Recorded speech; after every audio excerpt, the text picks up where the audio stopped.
নমস্কার বন্ধুরা, সুপ্রীতি কিচেন ব্লগে তোমাদের অনেক অনেক স্বাগতম জানাই। আশা করি তোমরা সবাই ভালো আছো এবং সুস্থ আছো। আমি আবারও একটি নতুন ব্লগ নিয়ে চলে এসেছি। দেখো আমাদের এখানে খালেতে চিটিয়াংলা পড়েছে, সেই চিটিয়াংলাগুলো দেখো, জ্যান্ত চিটিয়াংলাগুলো কীভাবে নড়ছে দেখো। এগুলো দিয়ে আজ আমি পাকা তেঁতুল দিয়ে টক করব। প্রথমে আমি কাঁকড়াগুলো ভেঙে নেব। কীভাবে দেখো বন্ধুরা, এইভাবে বন্ধুগুলো কাঁকড়াগুলো ভেঙে নিচ্ছি দেখো, এভাবে ভালো করে ভেঙে তারপরে আমি কেটে নেব।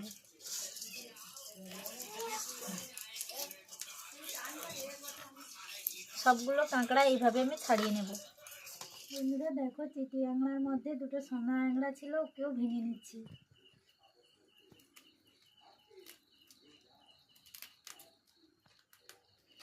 এগুলো আমি ভালো করে নাড়া ছাড়িয়ে নিয়েছি, এবারে ধুয়ে নিয়ে চলে আসবো। কাঁকড়াগুলো ভালো করে ধুয়ে নিয়ে চলে এসেছি, এবারে আমি ছাড়িয়ে নেব। এভাবে ঘিগুলো দেখো বন্ধুরা, এভাবে আমি ছাড়িয়ে নেব। জল বাটি নিয়েছি,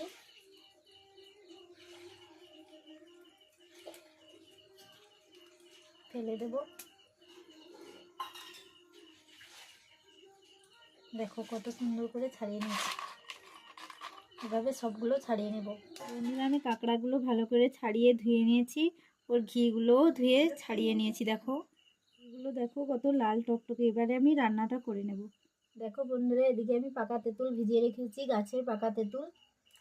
টক করার জন্য আমি নিয়েছি মশলাগুলো, নিয়েছি হলুদ গুঁড়ো, লবণ, সর্ষের তেল।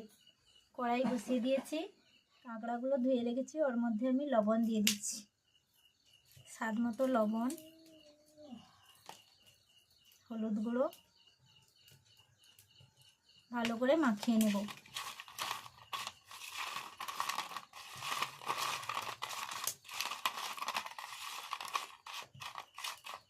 ওরা খুব ভালো গরম হয়ে গেছে, ওর মধ্যে আমি সর্ষের তেল দিয়ে দিচ্ছি।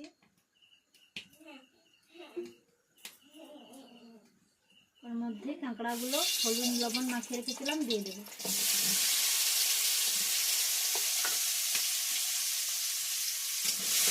ভালো করে ভেজে নেব।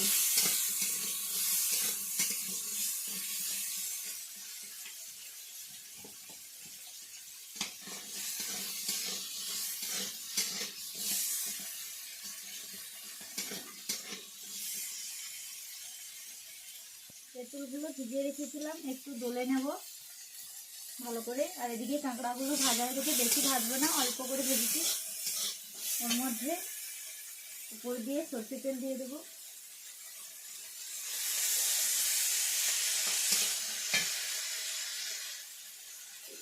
টক জলে জলটা দিয়ে দেবো, গাছগুলো দেবো না।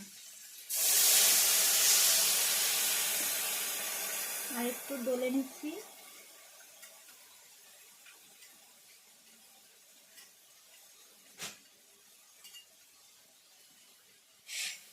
টকের তেঁতুলের জলগুলো দিয়ে দিয়েছি, গাছগুলো নেব না, ফেলে দেব।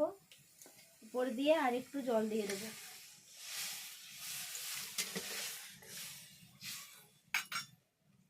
ওর মধ্যে দিয়ে দেব হলুদ গুঁড়ো,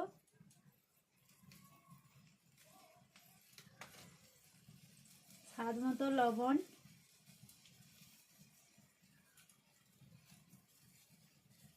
এবারে আমি ঢাকনা চাপিয়ে দেব। কিছুক্ষণ ফুটে গেলে ওর মধ্যে কাঁকড়ার ঘিগুলো বের করে রেখেছি, ফুটে গেলে তার মধ্যে টকের মধ্যে দিয়ে দেব। টক হয়েছে কিনা আমি ঢাকনা খুলে দেখে নেব।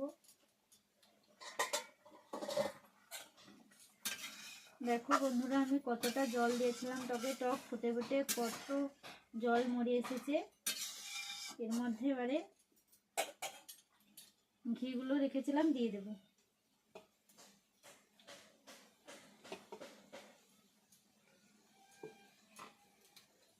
আবারও কিছুক্ষণের জন্য ঢাকনা চাপিয়ে দেব। বন্ধুরা আবারও ঢাকনা খুলে দেখে নিচ্ছি। টক হয়ে এসেছে, আমি নামিয়ে নেব। নামিয়ে নেওয়ার আগে অল্প করে চিনি দিয়ে দেবো উপর দিয়ে। অল্প করে চিনি দিয়ে দিচ্ছি। আপনারা যারা চিনি খেতে চান না তারা চিনি না দেবেন।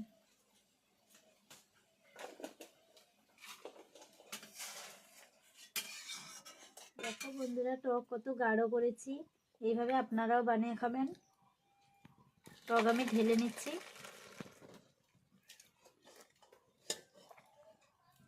বন্ধুরা টক হয়ে গেছে, আমি নামিয়ে নিয়েছি। দেখো কত গাঢ় করেছি।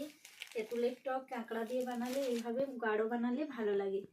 আপনারাও এইভাবে বানিয়ে খাবেন। বন্ধুরা প্লিজ ভিডিওটি ভালো লেগে থাকলে বেশি বেশি করে শেয়ার, কমেন্ট এবং লাইক করে দেবেন।